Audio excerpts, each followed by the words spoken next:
In today's video, I'm going to teach you how to insert a table in Evernote. We'll walk through this step by step so that by the end, you'll be able to quickly add a table to any note and start organizing your information more clearly. First, make sure you're logged into Evernote and looking at your notes. Start by selecting the note where you want to add a table. This can be an existing note that you've already created, or you can create a brand new note if you prefer. Just choose the one that makes the most sense for what you're organizing, like a project plan, a simple checklist, or maybe a content calendar. Once your note is open, click anywhere on the page inside that note. You want to place your text cursor exactly where you want the table to appear. This could be at the very top of the note, underneath the heading, or below some existing text.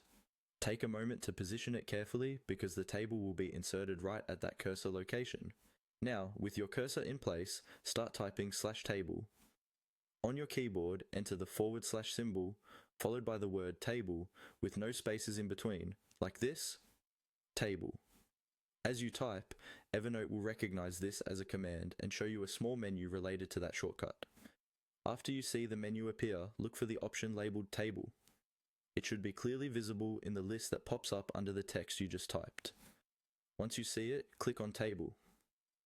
As soon as you click, Evernote will automatically insert a default table into your note at the exact spot where your cursor was placed. You should now see a basic table structure, ready for you to customize.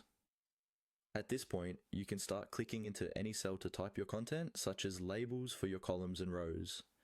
From here, you can also use Evernote's formatting options to adjust the table as needed, like adding more rows and columns or resizing them to better fit your information. And that's all you need to do. Select your note, click on the page where you want the table, type table, and then click on the table option. With this simple workflow, inserting